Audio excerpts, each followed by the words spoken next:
สวัสดีจ้าสบายดีพี่น้องสบายดีสุขคนนะคะสวัสดีตอนบ่าย2 โมง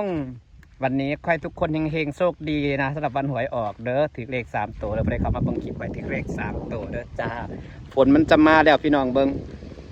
สิไปเก็บมักพริกมากินกับต้มมาม่าวันนี้อยากกินต้มมาม่าอยากกินก๋วยเตี๋ยวอยากกินเผลอแต่มันไม่มีบอลกินเนาะกินมาม่าดีกว่าอยู่ที่เราจะมาที่เรามาดูแลพืชผักแล้วก็ดูแลต้นไม้นะครับเห็ดเวียกพันแล้วฝนมาแล้วพี่น้องเดี๋ยวกินต้มมาม่าแหละกสิพักพรก่อนนั่งเบิ่งฝนตกลิ้นจ้าเถียงนาที่เราเอาปลูกต้นหมักนอดสาวรสออกดอกเลยด้วยนะเอาจุลินทรีย์มาละแล้วมือก่อนสาวรสนะคะนี่เบิ่งนี่สิมาเก็บหมักพริกไปกินกับต้มมาม่าคุยกับปีเซมาม่านี่อันนี้นางกามาดูแลแล้วเดี๋ยวก็จะได้กินหมากดกๆมันแน่นอนทางเนี่ยเก็บพริกก่อนพริกกระดก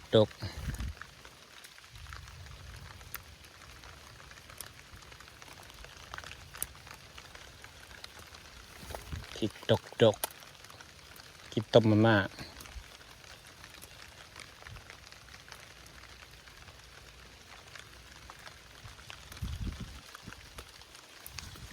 นี่นางราดจุลินทรีย์หมดเลยนะครับอันนี้ราดจุลินทรีย์หมดแล้วผักโหระพาแทนนี่กระลายเด้วันนี้ไงหินเก็บหินไปแต่งกระไดโหระพาต้นโหระพาหลายต้นโอ้ยฝนลินมาแล้วพี่น้องฝนลินมาแล้วโอ้ยไปเห็นสับไปหักษาก็มีคนหักษาเห็นตายไปเลยสับไปขยาย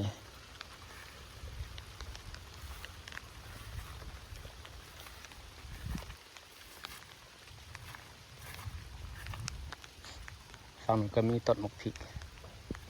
สาวรสไปซื้อมาม่ามาพอเทื่อนฝนกระตกพอดีตกแห้งพอดีพี่น้องเมื่อกี้ตากฝนเนี่ยจักหน่อยฝนตกใส่ต้นไม้แล้วต้นไม้เราจะสวยไปดูตกต้นไม้แล้วฝนมาแล้วจ้าพี่น้องจ้ากำลังตัดแต่งต้นไม้อยู่ฝนมันตกซ้ำ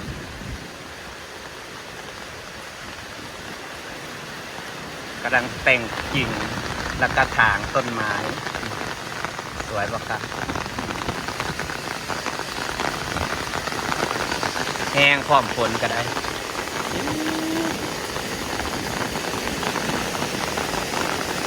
ต้องดูนะเรามีบันไดด้วยนะนี่มีบันไดทางเดินแล้วด้วย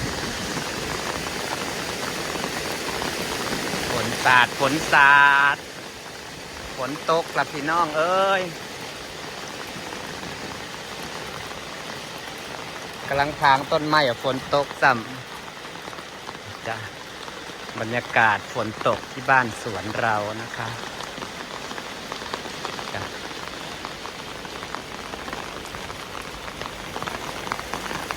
สวยปะคะ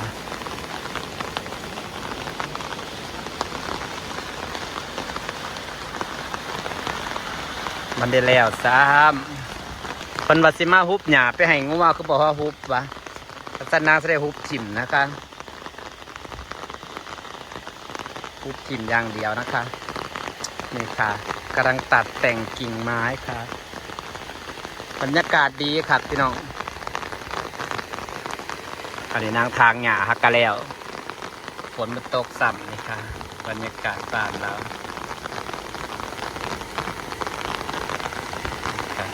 มีกระไดมีหัวกระไดทำขึ้นเองนะคะฝั่งนี่เป็นหัวกระไดหินส่วนฝั่งนั่นเสร็จเป็นหัวกระไดปูนนี่ทางขึ้นฝั่งนั่นหัวกระไดปูนข้างล่างเป็นหนานผักฝนแรงนะคะบรรยากาศฝนตก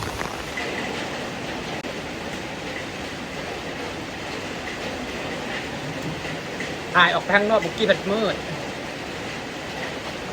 ไปดีเที่ยวหนึ่งด้วยกันพี่น้องมากินต้มมาม่า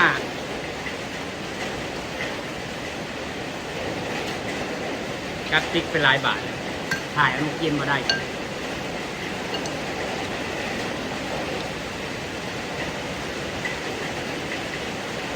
เสียงฝน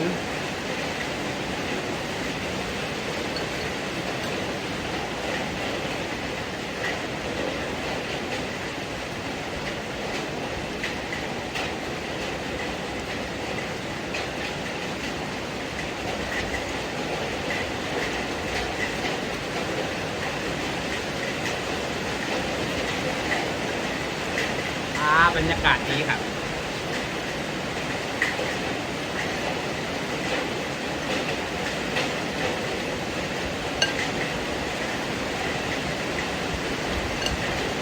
มียังกินแล้วกินต้มมาม่าจ้าว่าขึ้นไปยินเสียงฝนมันแห้ง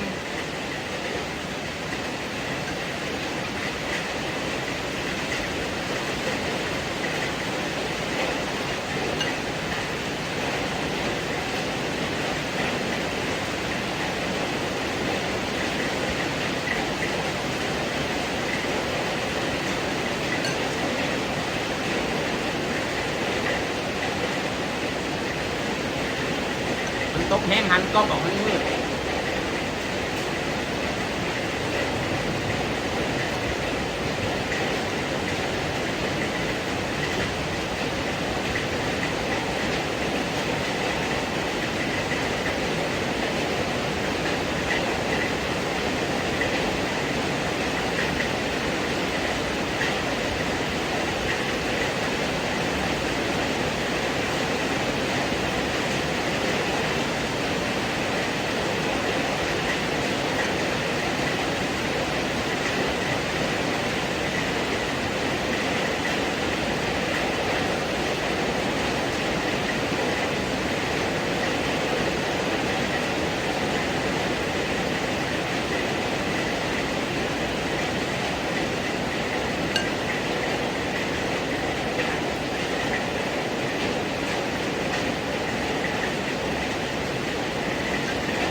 เป็นตาติดตกไปที่หมู่ฝนนะเบล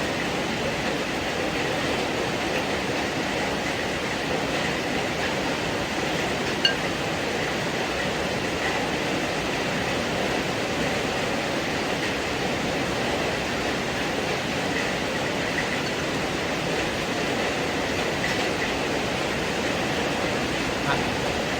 บรรยากาศดีครับเนาะ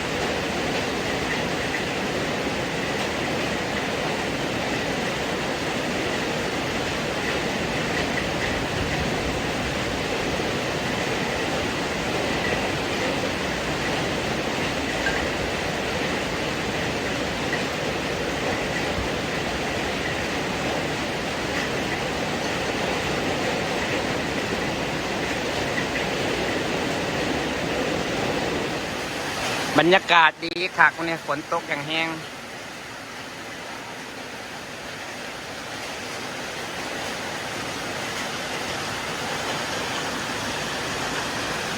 นั่งชมวิวไปน้องพอได้แห้งรถแล่นไปแล่นมาบรรยากาศดีแห้งฝนก็ตกของตกงาม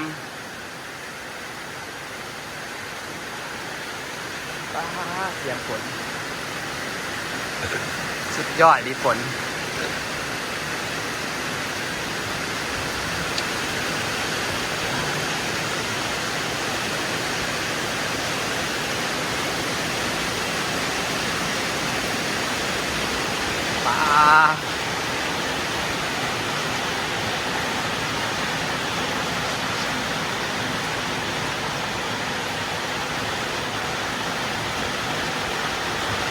ตัวนี้เสร็จบันไดปูนก่อนปูนลงเลยตอนนั้นเป็นบันไดหินงามปะ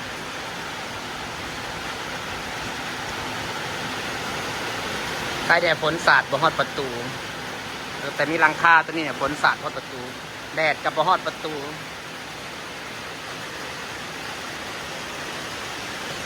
ฝากบรรยากาศไว้ซ้ำนี่แล้วจ้ะพี่น้องจ้าขอบคุณทุกคนที่ยังติดตามเด้อโอ้บรรยากาศดีไปตะคือสิตกเบิดมือแหละแบบนี้นี่ตกบ่มีลมบ่มีหยังเลย